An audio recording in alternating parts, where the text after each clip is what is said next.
Message came through the darkness of space, like a cry for help that nobody else wanted to hear, and on board, the human ship called Valiant. The communications officer. Lisa Morgan sat up straight in her chair when she heard it, and her hands moved quickly across the computer, trying to understand what the alien voice was saying. Captain Jacob Harris walked over to her station and watched as the computer turned the strange sounds into words he could understand, and the voice that came through was broken and scared and desperate. This is the ship Shattered Dawn of the Vakrian Coalition, and we are under attack by the Krenth Dominion, and our worlds are burning, and our children are dying, and we know about Earth, and we know you are Deathworlders, and please, we beg for help. The message ended with a picture of a beautiful planet that looked almost like Earth, but it was covered in fire as huge ships attacked it from space, and Harris felt his hands close into fists because he knew what this meant. The galaxy had always treated humans like they were dangerous, and the other alien species were scared of Earth because it was what they called a Class 12, Death World, where the gravity was too strong and the animals were too deadly. The diseases would kill most aliens in hours, but now, someone actually needed the humans from that dangerous world. Harris turned to his crew and told them to contact Admiral Peterson at Fleet Command, and to find out where these Vakrian people were located, and Lieutenant Danny Cooper was already working on it. The coordinates are in the message, sir, and it shows a location in Sector 47, which is 3 weeks away if we push our engines to maximum speed. Harris asked how long the Vakrians had before they all died, and Lisa checked the data from the message and told him that based on the weapons being used against them, they probably had only days, or maybe a week, if they were lucky. Harris stared at the image of the burning world and thought about his own daughter back on Earth and what he would want someone to do if Earth was the one being attacked, and he made his decision quickly. Send everything we have to Fleet Command and tell the engineers I want the ship ready to move in 1 hour because I think we are going to get orders to go help these people very soon. The same message had reached other human ships across the solar system, and all of them were watching and waiting to see what Earth would do. And at Luna Station, the admiral named Patricia Peterson stood looking at displays that showed where every human warship was located. She had been a fighter pilot once, and had flown dangerous missions, but now she commanded all of humanity's military ships, and she knew this decision would change everything. "Show me what ships we have available," she said to Commander Ryan Mitchell, who was her second in command. He brought up the display and highlighted 18 ships in green color, and explained that they had 12 frigates and 4 destroyers and 2 big carriers, and the Valiant and Endeavour were their strongest ships, and they also had 2,000 Marines ready to fight. Peterson asked about the ships defending Earth itself, and Mitchell told her they had 6 more ships, but taking those would leave Earth's outer system vulnerable to attack. Peterson thought about all the possibilities and all the risks, and she knew that humanity had built its fleet quickly because they were scared of being alone in a dangerous universe, but they had never actually fought a real war before. The other species thought humans were too violent and too aggressive, but they did not understand that humans had survived on Earth by learning to help each other, and that humans fought hardest when they were protecting others. She ordered her staff to open a secure channel to the Vakrian Coalition because she needed to know exactly what they were facing. The response came fast, and a Vakrian appeared on the screen with scales that shifted through blue and silver colors, and their large eyes showed both hope and fear. "I am High Coordinator Zephyr of the Vakrian Coalition, and you are human, and you received our message." Peterson introduced herself and asked Zephyr to tell her about the Krenth Dominion. The alien's scales rippled with distress, and Zephyr explained that the Krenth were conquerors who had taken 6 star systems in the past year, and they stripped planets of resources and enslaved anyone who survived. And the Vakrians had tried to fight back and had asked the Council of Aligned Worlds for help, but the Council only talked while people died. Peterson asked why they had called humans specifically. "Because the galaxy fears you," Zephyr said simply, and explained that other species told stories about Earth and how it was a world of storms and earthquakes and deadly predators and poisons, and they said human soldiers, trained in gravity, that would kill most species, and that humans were born warriors, and the Vakrians needed warriors now. Peterson felt the weight of the decision pressing down on her, because this was not a small fight, but a real war against an enemy that had conquered 6 star systems, and Earth would be sending almost its entire fleet to a battle 3 weeks, away from any help or supplies. She asked how many worlds were under attack right now. 3 worlds, Zephyr answered and said, Vakria, Prime, and Helios Station, and a colony called New Shore, with about 200 million people total. 200 million lives hanging in the balance. Peterson made her choice. We are coming, she told Zephyr, and gave coordinates where the Vakrian fleet should meet them, and told them to send all their information about Krenth, ships and weapons and tactics, and then she looked directly at the alien and said, Hold on, just a little longer. Zephyr's scales turned, brighter blue with hope, and thanked her, and said they would hold because they had to. When the transmission ended, Peterson turned to her staff, and Commander Mitchell carefully reminded her that the UN Security Council had not authorized this action yet. Then they can punish me when we get back, Peterson said firmly, but she was not going to sit and watch genocide happen when they could do something about it, and she ordered him to contact the president and to start giving movement orders to end the fleet, because she wanted everyone ready to jump to hyperspace in 6 hours. As her staff rushed to follow orders, Peterson looked again at the image of the burning Vakrian world and thought about Earth, seen from space, and how it looked like a perfect blue marble. And she thought about all the times in human history when people failed to help each other when it mattered, and all the times when humans had risen to face impossible challenges. Today, they would rise again. The Deathworlders were going to war, and nothing would ever be the same. Number. The hangar bay of the Valiant was filled with noise and movement as Major Kyle Sanders watched his Marines getting ready for whatever was coming. And soldiers in their powered armor moved with practiced efficiency, while checking weapons and loading equipment into the dropships. Sanders had been a Marine for 12 years and had fought pirates and helped stop a rebellion on Titan and had trained for situations that everyone hoped would never happen.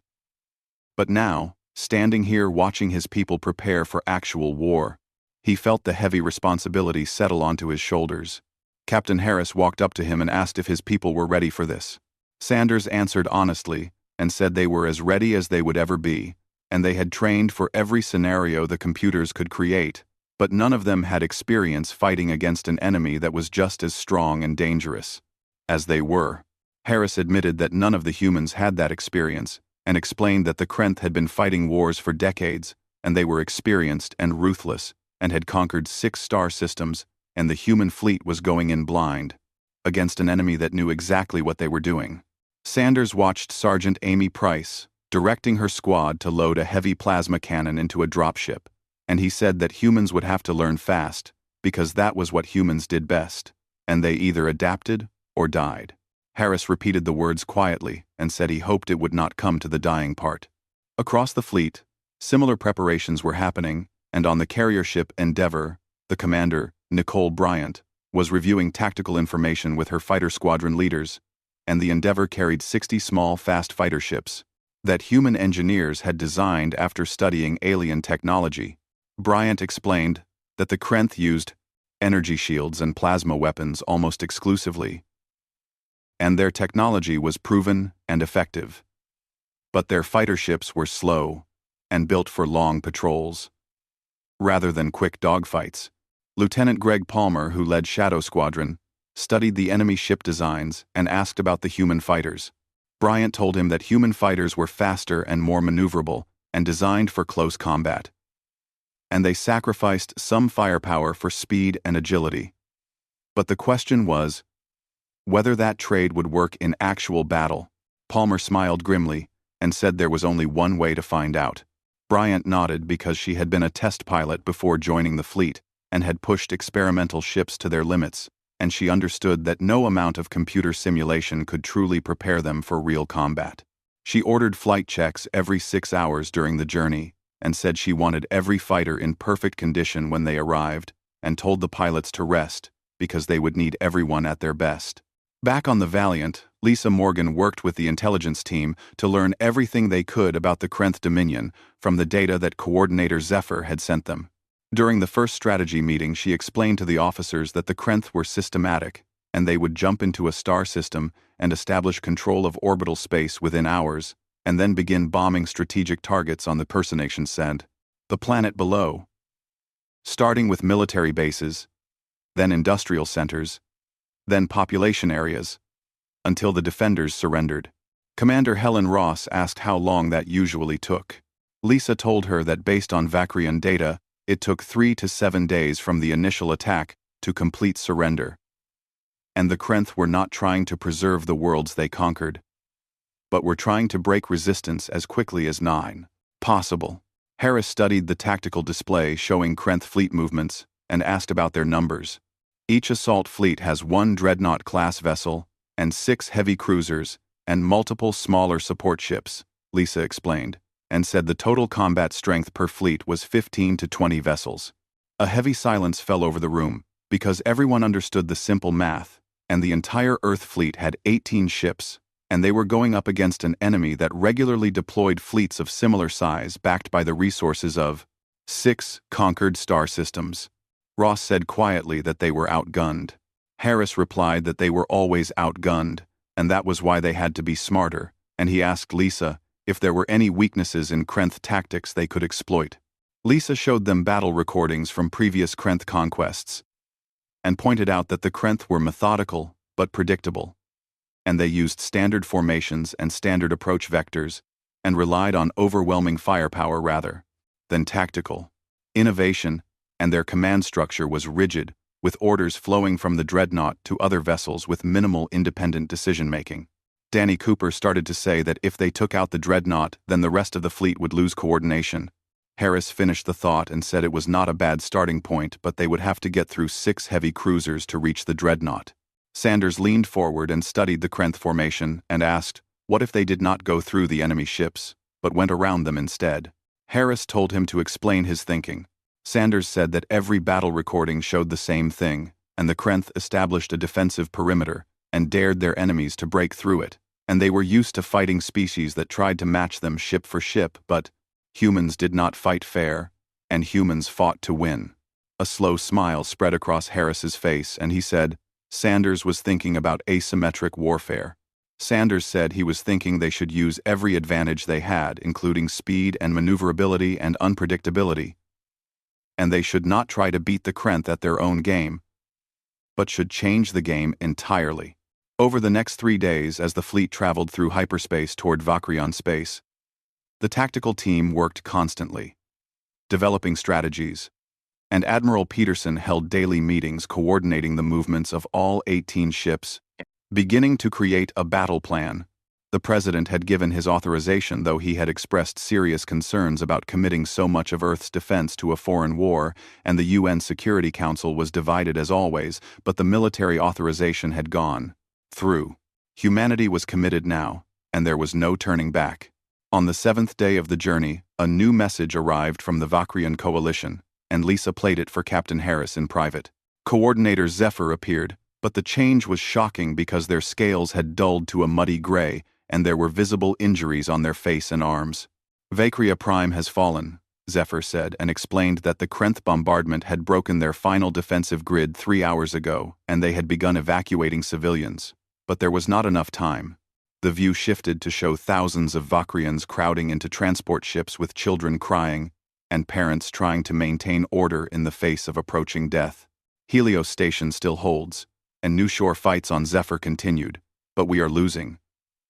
And please, I know you are coming, but hurry, because every hour, thousands more die, and every day we lose hope. Harris sat in silence after the message ended, and then called engineering, and told them he needed maximum speed, and did not care if they had to push the engines past safety limits. Chief Engineer Paul Dixon replied that they were already at 110% capacity, and pushing harder risked a containment failure. Harris told him to monitor it closely and be ready to shut down if necessary, but to give him everything they could. He walked to the viewport and stared out at the swirling chaos of hyperspace, and behind the Valiant, 17 other ships pushed their engines to the limit, racing against time and death. They were still 2 weeks away from the Vakrian system.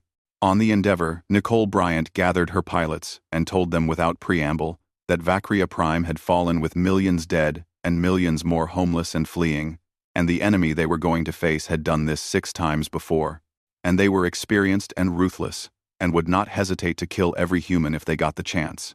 She looked around the room at the young and old faces, and all of them were volunteers who had signed up knowing they might die far from home. But the Krenth do not know what it is like to grow up on a world that is trying to kill you. Bryant continued. And they do not understand what it means to be human, and to look at impossible odds and decide to fight anyway. And they have never faced Deathworlders before. Greg Palmer stood up and asked permission to speak, and when Bryant granted it, he said simply that they were going to make the Krenth regret that, and the room erupted in agreement. Bryant felt pride swell in her chest and told them to get to their fighters and complete final checks by evening because they were going to war and needed to be ready. As the days passed, the fleet continued its race through hyperspace, and Marines ran combat drills, and pilots flew simulations, and engineers worked miracles, keeping the overtaxed engines running, and in quiet moments, soldiers recorded messages for families back home, just in case. On the 13th day, they received communication from the Vakrian defensive fleet, and it was brief and full of interference. But the message was clear that Helios Station was under heavy assault, and they needed help now. Admiral Peterson gave the order, and the fleet would drop out of hyperspace early and make the final approach at slower speeds, arriving at the Helios system in 48 hours, instead of waiting the full 2 weeks. It would cost them surprise and would mean arriving with less fuel for maneuvering, but it would save lives. On the bridge of the Valiant, Captain Harris watched the countdown timer, and his crew worked in focused silence, and each person understood the magnitude of what they were about to do. He announced over the ship-wide intercom that in 2 days they would drop into the Helios system and engage the Krenth in battle, and this would be the first major fleet action in human history, and some people back home thought they were crazy. But that was not who humans were. Humans were always at their best when helping others and standing up to bullies and fighting for something bigger than themselves, and the Vakrians were dying, and they had asked for help. So we are going to give them help, Harris said, and show the Krenth and everyone else what happens when you threaten innocent lives, and show them what Deathworlders can do. I know you are scared because I am scared too, but every person on this ship is here because they chose to be, and they believe in something worth fighting for. The bridge crew returned to work with renewed purpose, and 48 hours later, they would face the ultimate test because the Deathworlders were almost there. Part 3. The Helios system appeared on the screens in red warning colors, and the Valiant dropped out of hyperspace with a shudder that ran through the entire hull, and seconds later, the rest of the fleet emerged like predators appearing from darkness. Captain Harris demanded a tactical report, and his eyes were fixed on the main screen. Lisa Morgan told him there were multiple enemy contacts, and she was reading 1 Krenth dreadnought and 6 heavy cruisers and 11 support vessels, and they were in bombardment formation around Helios Station. The station appeared on screen as a massive ring-shaped structure that had once housed 2 million Vakrians, and now sections of it were burning with atmosphere, venting into space, like blood from a wound, and a handful of small Vakrian defense ships darted around the edges of the battlefield, like insects harassing a bear. Harris asked the distance to the enemy fleet. Danny Cooper reported 2 million kilometers and closing, and said the enemy had detected them, and the dreadnought was changing course. On the main screen, the Krenth dreadnought came into view, and it was massive and easily twice the size of the Valiant, and its hull was covered with weapons and shield generators, and the design was brutal in its efficiency like a hammer, built for crushing resistance. Lisa announced an incoming transmission from the Krenth flagship, and Harris told her to put it on screen. The image made several bridge officers stiffen in surprise because the Krenth commander was insectoid with a hard shell that gleamed like polished brass, and eyes that reflected light in disturbing patterns, and when it spoke, the computer struggled to translate the clicking, scraping sounds. Unknown vessels, you are interfering in Krenth Dominion territorial acquisition and withdraw immediately or be destroyed. Harris stepped forward with a hard expression and said this was Captain Jacob Harris of the Earth Defense Fleet. And these were not Krenth territories, and the Vakrian coalition had requested human assistance, and the Krenth were ordered to cease hostilities and withdraw. The Krenth commander's mouthparts clicked in what might have been laughter, and said, Earth and Deathworlders, and that they had heard rumors of the primitive world, and humans were fools to involve. All themselves, and they had 1 minute to retreat, or the Krenth would add human ships to the debris field. The transmission ended. Commander Ross said dryly, that the conversation went well. Harris allowed himself a thin smile and ordered all ships to combat formation and to execute Battle Plan Delta 7, and told someone to get him Admiral Peterson. The fleet began to move and ships spread out in a pattern they had drilled over the past 2 weeks, and the Valiant and Endeavour took the lead with frigates and destroyers, forming a loose envelope around them. Admiral Peterson appeared on screen and said she saw Harris had met their enemy. Harris confirmed they were not interested in talking. Peterson said neither were the humans, and told him to execute the attack run, and the Endeavour would provide fighter cover, and to try to draw the Krenth away from the station to give Vakrian civilians time to evacuate. Harris acknowledged and told his crew to plot an intercept course for the dreadnought, and prepare all weapons, and told Major Sanders to get his Marines ready, because if they got the chance to board the enemy ship, they were taking it. The Valiant surged forward with her engines, pushing the ship to combat speed, and around her the rest of the fleet moved together in a coordinated dance that seemed impossible for ships that had never fought together before.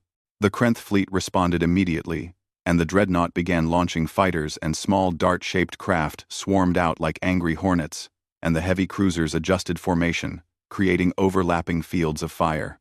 Lisa reported enemy fighters incoming and estimated 400 craft. Harris ordered all fighters launched and told Commander Bryant she had control. On the Endeavour, Nicole Bryant was already in her cockpit running final checks as her fighter moved to the launch bay, and around her 59 other pilots did the same, with hearts pounding from adrenaline and fear and determination. She transmitted to all squadrons that they were weapons, hot and clear, to engage, and priority targets were enemy fighters, and they should keep the enemy off the big ships and give the fleet a clear run at the dreadnought. And she told them to remember training and trust their wingmates and show these aliens how humans fight. Greg Palmer responded that Shadow Squadron was ready to launch. The launch bays opened, and fighters shot into space like bullets from guns, and Bryant felt the familiar force slam her back into her seat, and felt the fighter's systems come alive, and then she was in the black, surrounded by stars and death, and the most intense moment of her life. She ordered all squadrons to form up and engage at will. The two swarms of fighters met in the space between fleets, like waves colliding, and Krenth craft moved in rigid formations, firing plasma weapons in coordinated volleys, and human fighters scattered, breaking formation and engaging in individual dogfights that played to their superior maneuverability.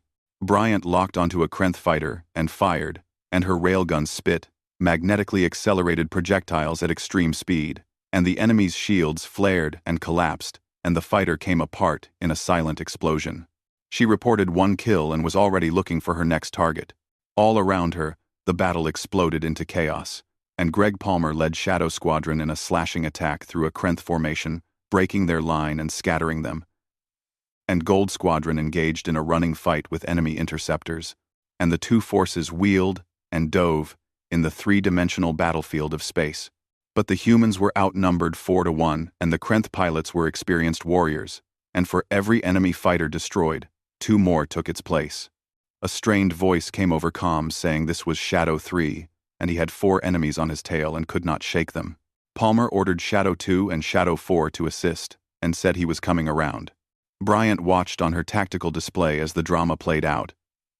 And Shadow 3 was Lieutenant Chris Morgan, a young pilot on his first combat mission, and 4 Krenth fighters pursuing him, fired in sequence with plasma bolts getting closer. With each shot, Shadow 2 and 4 swooped in from different angles, forcing the enemy to break off pursuit, and Morgan pulled up hard with his fighter straining under the forces and managed to shake free. Morgan gasped his thanks and said he owed them a beer. Shadow 2 replied to buy them a case when they got home. But not everyone was lucky, and Bryant saw Gold 7 disappear from her display as the pilot's fighter was consumed by a plasma blast that overloaded shields, and Gold 11 followed seconds later, caught in crossfire. Bryant commanded everyone to stay focused, even as grief threatened to choke her, and told them not to give easy targets and keep moving. While the fighter battle raged, the main fleets closed with each other, and the Valiant led the charge with forward guns blazing as she fired on the nearest Krenth heavy cruiser, and the enemy ship's shields absorbed the first attacks, but sustained barrage began to wear them down. Harris ordered continuous fire from all batteries, and told them not to let those shields regenerate. The cruiser returned fire, and plasma bolts the size of buildings slammed into the Valiant's shields, and the ship shuddered, with each impact and damage reports flooded in from across the vessel. Ross reported shields at 70% and hull integrity holding. Harris told them to push through because they needed to break the enemy line. The frigate Ranger swept in from the side, adding firepower to the assault, and the combined barrage finally collapsed. The cruiser's shields and railgun rounds tore into its hull. And secondary explosions rippled across the enemy ship as fuel reserves ignited. Lisa announced target destroyed and one heavy cruiser down. But victory was short-lived because the Krenth dreadnought had entered range, and when it fired, the entire battlefield lit up, and massive plasma cannons, each capable of destroying a city, unleashed hell on the human fleet. The destroyer Defiant took a direct hit, and its shields collapsed instantly, and the plasma blast carved through the ship like a knife through paper, and the destroyer broke apart, spilling atmosphere and bodies into the void. Lisa said with shaking voice that Defiant was gone with all hands lost. Harris felt the loss like a physical blow, because the Defiant had been crewed by 300 volunteers who had traveled across the galaxy to fight for strangers, and 300 lives ended in an instant. But there was no time to mourn. Admiral Peterson's voice cut through chaos and ordered all ships to use evasive maneuvers and not give the dreadnought a stationary target, and to spread out and hit them from multiple angles. The fleet scattered with each ship moving on independent vectors while continuing to fire, and it was chaos and the kind of fluid, unpredictable combat that favored the more flexible force. And slowly, painfully, it began to work. The frigate Falcon crippled a Krenth support ship with a precision strike on engines, and the destroyer Thunder got inside a heavy cruiser's shield perimeter and unleashed devastating attack at point-blank range, and the carrier Endeavour used point defense lasers to systematically destroy Krenth fighters that strayed too close. But the cost was mounting, and the frigate Storm took critical damage and had to withdraw, and the destroyer Lightning lost main guns to plasma strike and was operating on auxiliary weapons only. On the bridge, Harris studied the tactical display with growing concern, and they were holding their own but barely, and the dreadnought was the key, because as long as it remained operational, the Krenth fleet had massive advantage in firepower. He told Ross they needed to take out the dreadnought, and asked for ideas. Ross studied the battlefield and pointed to a gap in Krenth formation, and said 3 of their heavy cruisers were out of position chasing the Ranger, and if they moved now, they could get a clear run at the dreadnought's side. Harris ordered it done, and told Helm to plot that course, and told Weapons he wanted every torpedo loaded and ready, because they would only get one shot at this. The Valiant banked hard with engines flaring as she accelerated toward the gap, and alarms blared as Krenth weapons tracked her movement with plasma bolts streaking past in lethal patterns. Ross reported shields at 40% and taking heavy fire. Harris ordered them to stay on course because they were almost there. The dreadnought loomed ahead, growing larger with each second, and Harris could see scorch marks on its hull, where other ships had scored hits. But the massive vessel showed no signs of slowing, and it was a fortress seemingly invincible. The weapons officer announced entering torpedo range in 10 seconds. Harris said quietly to wait for it, and wait. The Valiant shuddered as another plasma blast struck shields, and somewhere below, he heard the sound of explosion as one of the systems overloaded. Ross shouted that shields were at 20%. Harris shouted now, and ordered fire all tubes. 20 torpedoes launched from forward arrays, and each one was concentrated package of human engineering and destructive power, and they streaked across space, moving too fast for point defense to track. 18 struck the dreadnought's shields, overwhelming the generators in that section, and the last 2 punched through and slammed into hull, detonating deep inside the massive ship. For a moment, nothing seemed to happen, and then explosions rippled across the dreadnought's side, and a massive section of hull simply disintegrated in fire and debris. Lisa shouted they had direct hit and penetrated hull, and damage reports indicated they hit the port reactor. The dreadnought began to list with its carefully maintained position degrading as the damaged reactor destabilized power and the behemoth was wounded. But it was far from dead, and its retaliation was immediate and savage. Part 4.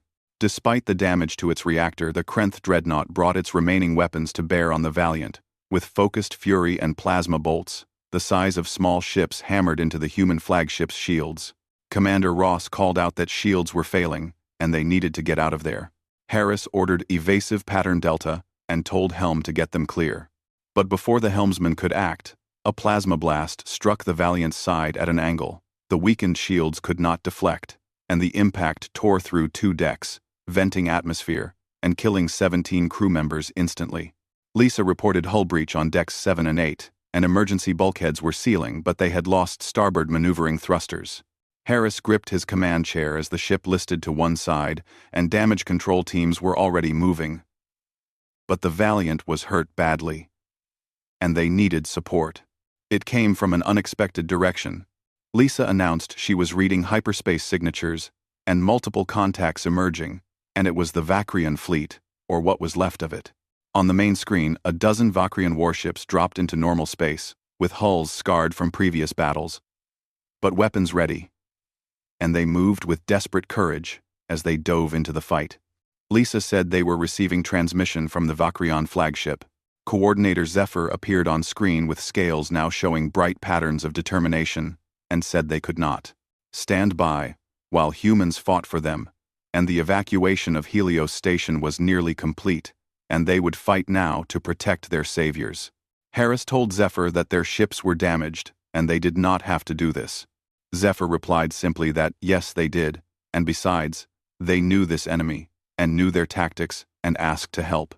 Before Harris could respond, the Vakrian ships opened fire on the dreadnought, and their weapons were different from both human and Krenth technology, with beams of concentrated energy that pulsed in strange rhythms, and the effect on the dreadnought's shields was immediate and dramatic, as they flickered and weakened, as if resonating with some frequency. Lisa explained, watching her sensors with amazement, that the Vakrian weapons were disrupting the shield harmonics, and the Vakrians had been fighting the Krenth for months and had learned how to counter their defenses. Harris said they should take advantage and ordered all human ships to concentrate fire on the dreadnought and hit it while shields were weak, and told someone to get him, Major Sanders. In the main hangar bay, Kyle Sanders had been preparing Marines for boarding action when the ship was hit, and the impact had thrown several soldiers off their feet and damaged 2 dropships, and now, as he picked himself up and helped troops regroup, the captain's voice came over .com. Harris asked how fast Sanders could get his people ready for assault.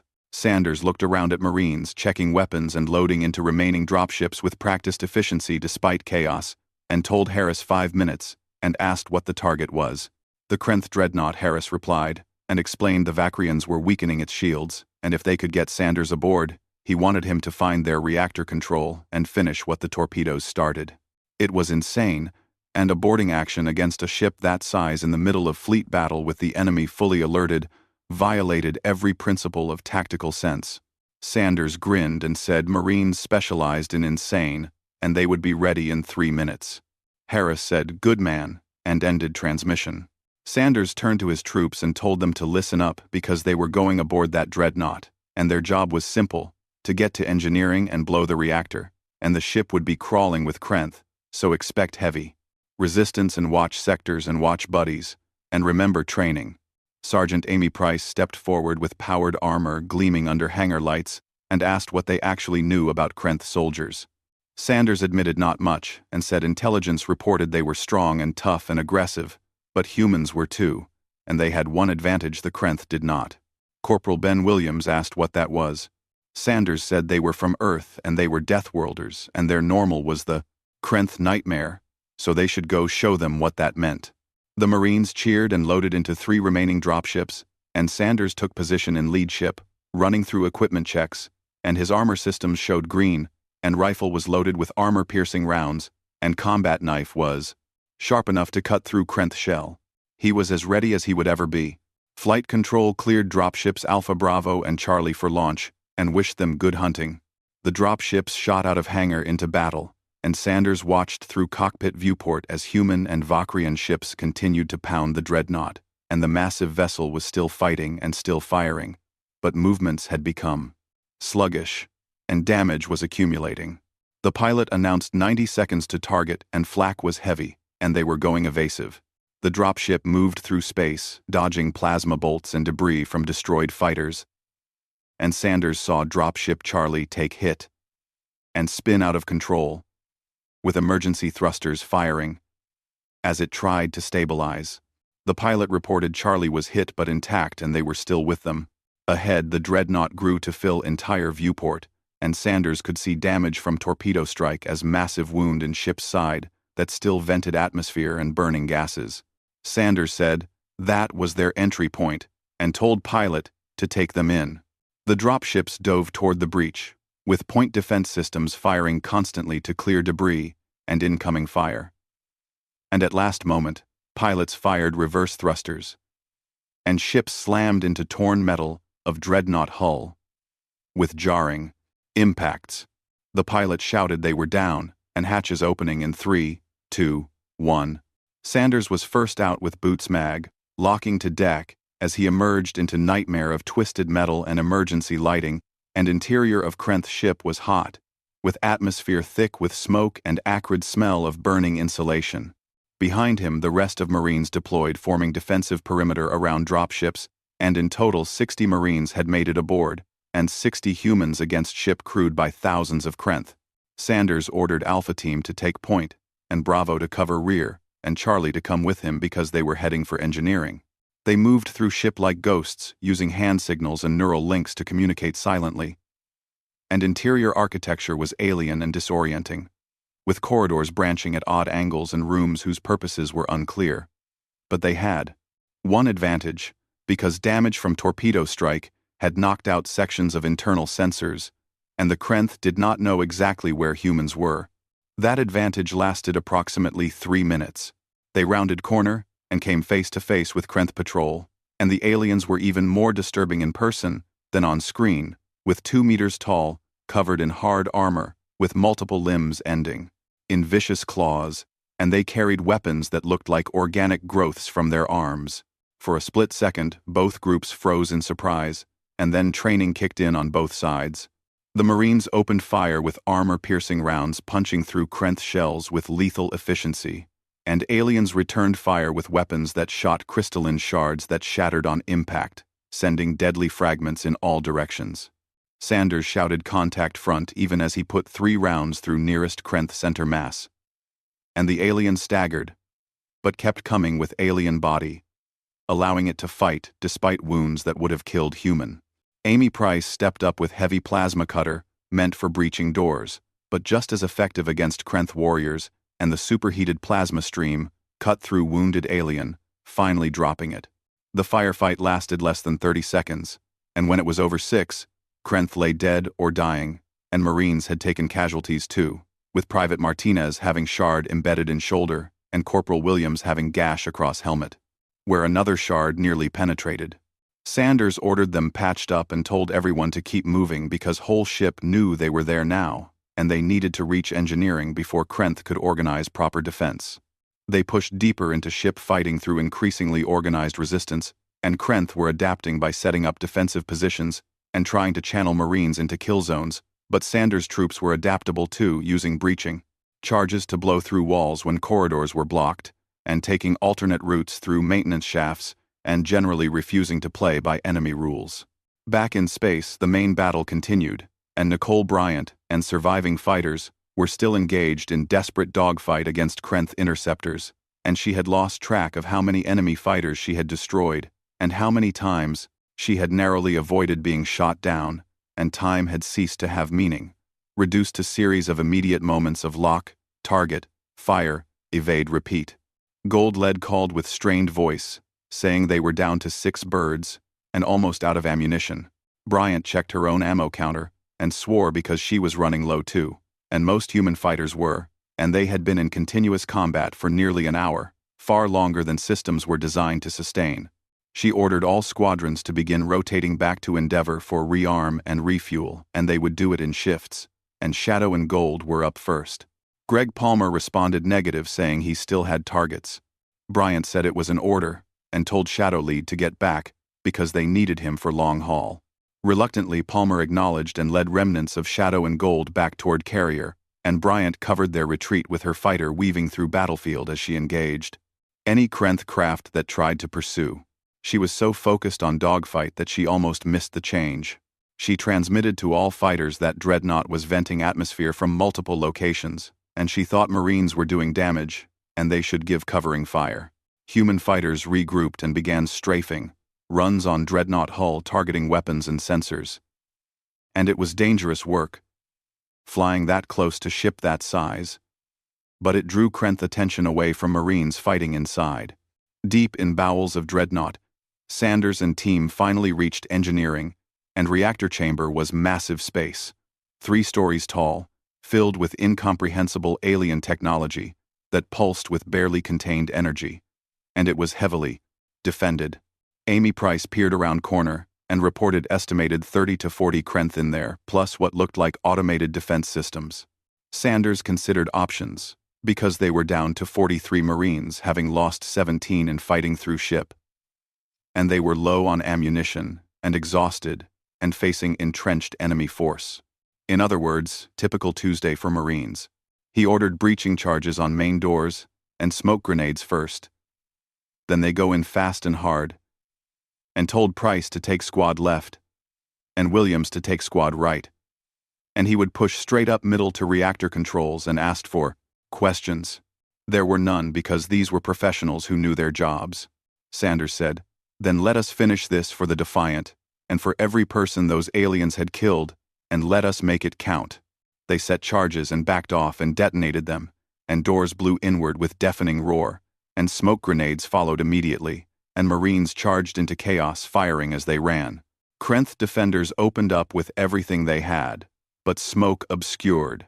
Targeting and automated defenses fired wildly as likely to hit their own, as attacking humans, and in confusion, Marines established firing positions and began systematically clearing chamber.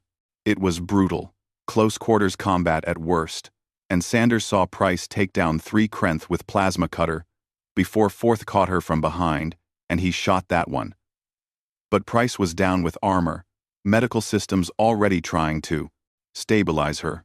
Williams' squad was fighting up catwalk toward reactor controls when Krenth commander, larger and more heavily armored than others, appeared to challenge them, and it wielded what looked like energy blade and cut through 1st Marine. Reached with terrifying ease. Williams shouted heavy contact, 2nd level, and they needed support. But there was no support because every Marine was engaged fighting for their lives against enemy that refused to break. Sanders made decision and activated armor jump jets, something humans had added specifically for fighting in low gravity, and jets fired, launching him up toward 2nd level. And Krenth, commander. He landed behind Alien and opened fire with armor-piercing rounds, striking commander's back, and Krenth spun with impossible speed, with energy blades slashing toward Sanders' head. And he ducked and rolled, and came up, firing again, aiming for joints in alien armor. The Krenth roared with sound like tearing metal, and charged, and Sanders stood ground, pouring fire, until rifle clicked empty, and still, Krenth came, and Sanders dropped rifle, and drew combat knife, ridiculously small weapon, against 2-meter. Alien warrior. Krenth swung energy blade, and Sanders stepped inside arc, letting blade pass overhead, and drove knife up under alien chin, through softer tissue of throat, and blade punched through into what he hoped was something vital. Krenth commander staggered, clawing at knife, and Sanders pulled sidearm and emptied entire magazine into alien face, at point-blank range, and finally, mercifully, the Krenth fell. Williams shouted commander down, and reactor controls were accessible. Sanders climbed to feet, and retrieved rifle, and made way to controls. And they were completely alien, covered in symbols he could not read, and controls whose functions he could only guess. But he did not need to understand them. He ordered everyone out and told them to fall back to drop ships because they were going to overload reactor the old-fashioned way. Marines began fighting way back toward breach, laying down covering fire as they retreated, and Sanders stayed at controls, setting charges on what looked like important components, and he had no idea if this would work, but it was worth trying. Transmission from Valiant warned that Dreadnought was powering up main guns, and whatever Sanders was doing, he should do it fast. Sanders set last charge and armed them all with 30 seconds to detonation, and he turned and ran with armor systems compensating for alien gravity, as he sprinted through engineering chamber into corridor beyond. He could see other Marines ahead and could see light from breach, where dropships waited, and 20 seconds remained. Krenth warrior appeared from side corridor with weapon raised, and Sanders did not slow. Just lowered shoulder and slammed into alien like linebacker, sending them both crashing to deck. And he rolled and came up, and kept running with 10 seconds left. Dropships were firing engines ready to launch, and Sanders could see Amy Price being loaded aboard, still alive but unconscious, and Williams was waving him on, shouting something Sanders could not hear over sound of own breathing and pounding of heart. 5 seconds remained. Sanders reached dropship and threw himself aboard as pilot gunned engines and ship lurched away from dreadnought, accelerating hard. 0. Charges detonated deep in engineering, and damaged reactor, already unstable from torpedo strikes, went critical, and chain reaction spread through massive ship power systems, overloading containment fields and igniting fuel reserves.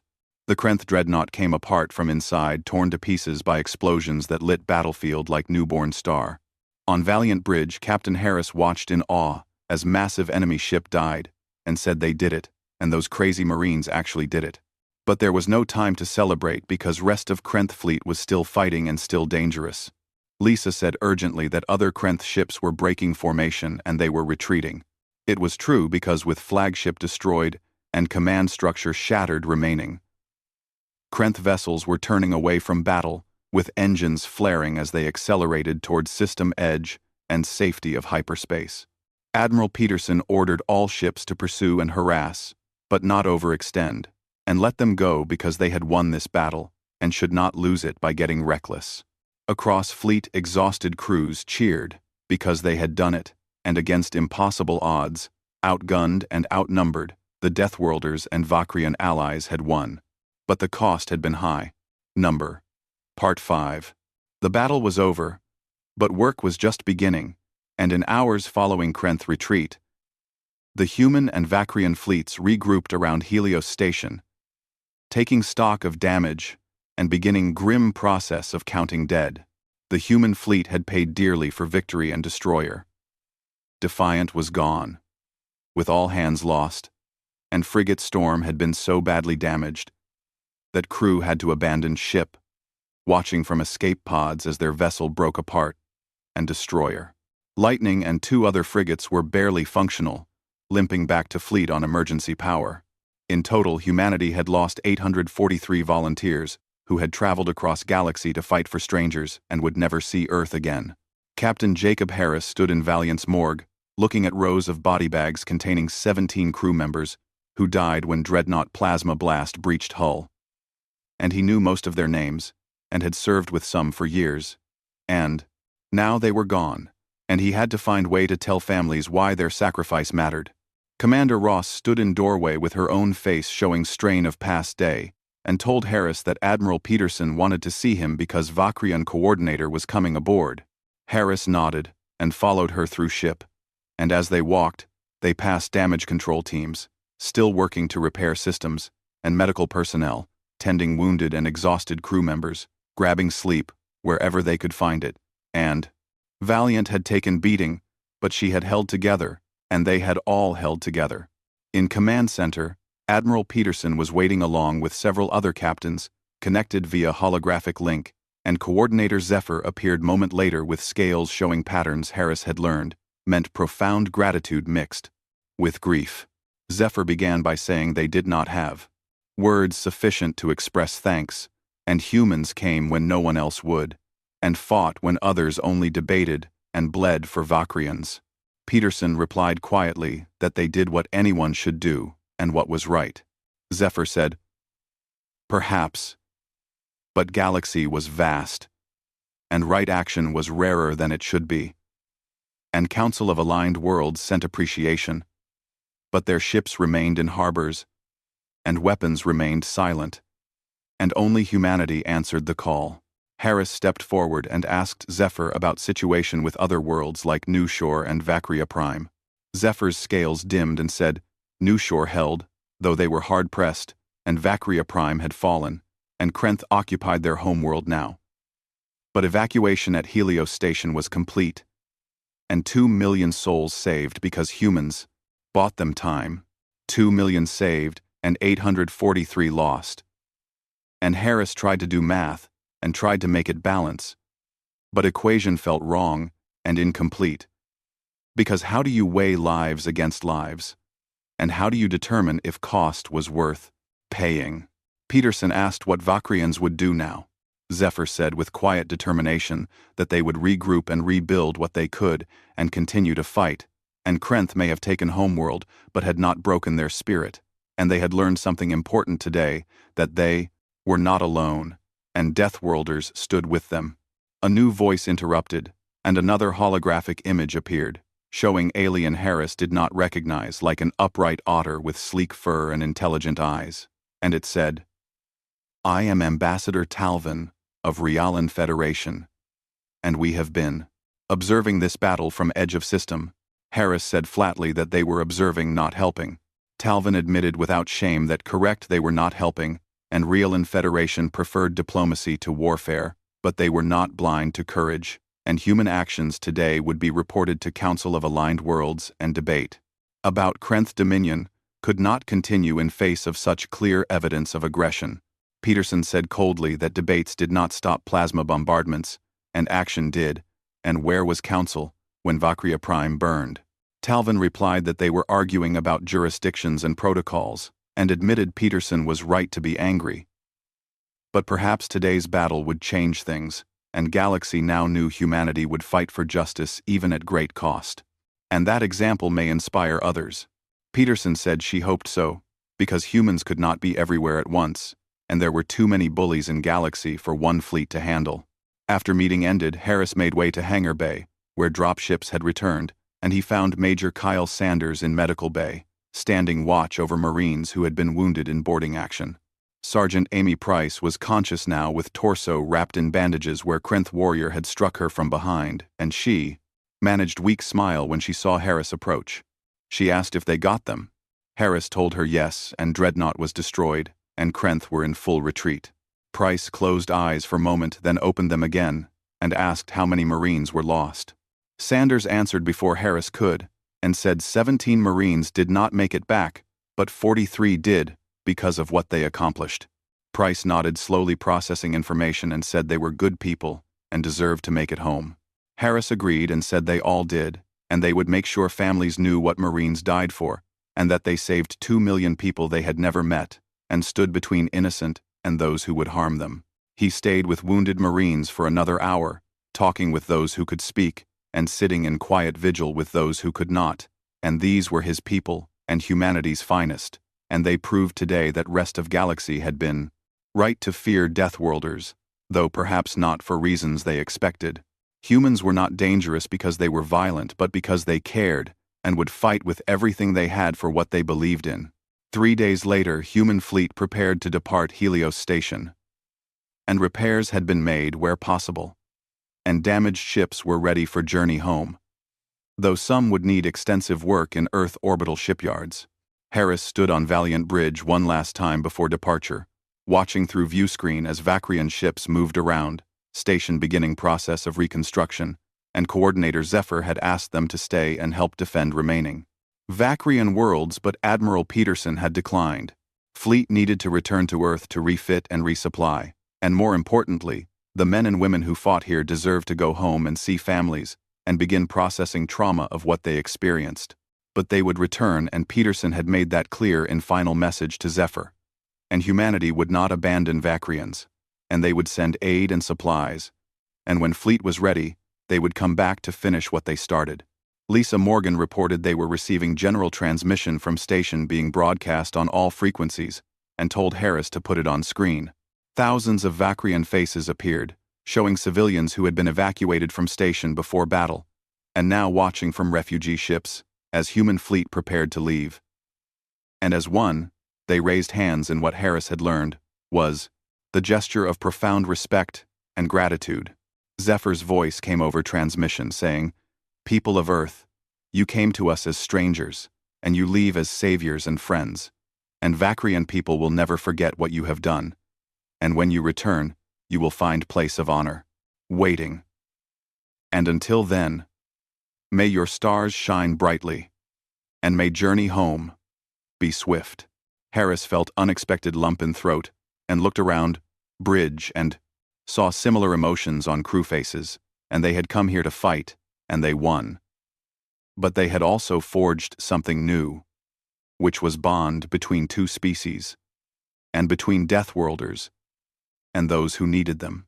He ordered Helm to set course for Earth at maximum hyperspace velocity and said, "Let us go home." Valiant's engines flared to life, and one by one, ships of Earth Defense Fleet jumped to hyperspace, leaving behind Helios system and people they fought to protect. But even as they traveled through quantum foam between stars, messages were spreading across galaxy, and stories of battle, and of humanity's intervention, and of Deathworlders who came when called.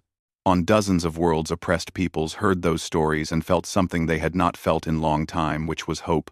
In halls of Council of Aligned Worlds, diplomats and politicians debated implications, and some argued humanity was dangerously militaristic, and others countered that humanity had done what Council should have done, which was act to stop aggression and protect innocent. And in dark places where Krenth Dominion leaders plotted next conquest, a new calculation was being made, and Earth had to be dealt with, and Deathworlders had interfered once and could not be allowed to do so again.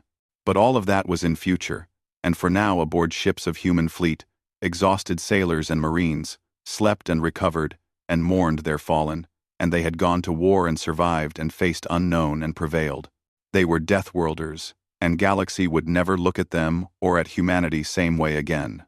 Nicole Bryant sat in Endeavour pilot briefing room alone, except for holographic memorial she had created, and on display floated names and faces of 23 pilots who had not made it back, and young men and women who had trusted her leadership and died following her orders.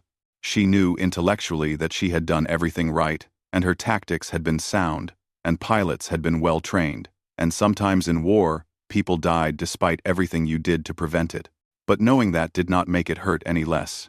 Greg Palmer stood in doorway looking as exhausted as she felt, and past few days had aged him years, and he said they were about to jump and thought she would want to be on flight deck.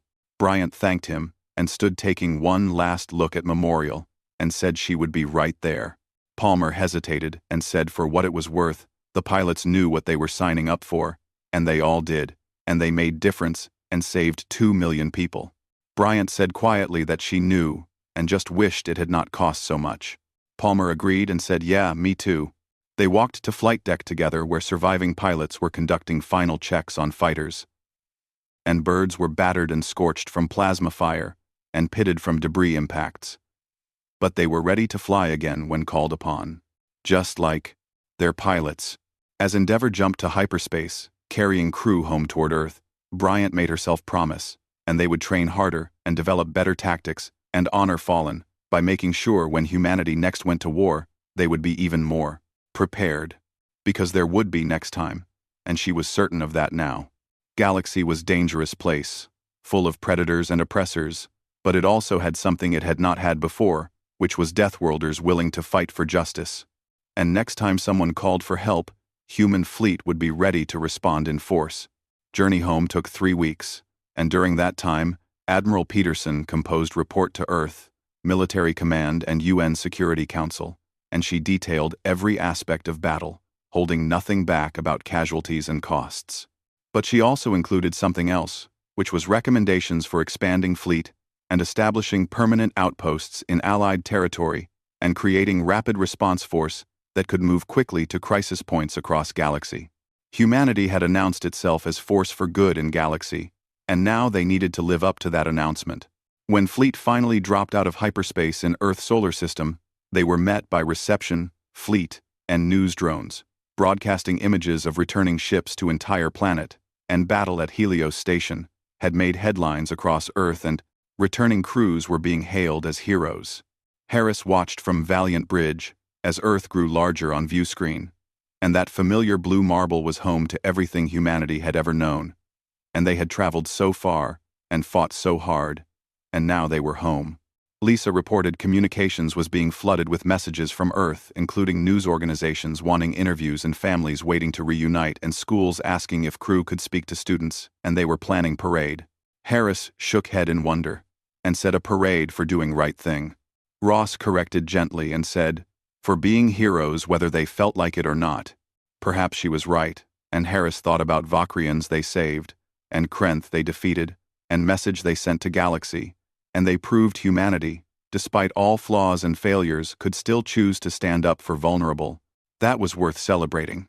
Harris said all right, and let us go be heroes for day because we have earned it. Valiant and rest of fleet made final approach to Earth, coming home to world that had been changed by what they did, and they left as defense force unsure of place in Galaxy. They returned as something more, which was defenders not just of Earth but of all those who called out for help in their darkest hour. The Deathworlders had responded in force, and they would do so again, whenever and wherever they were needed, because that was what humans did.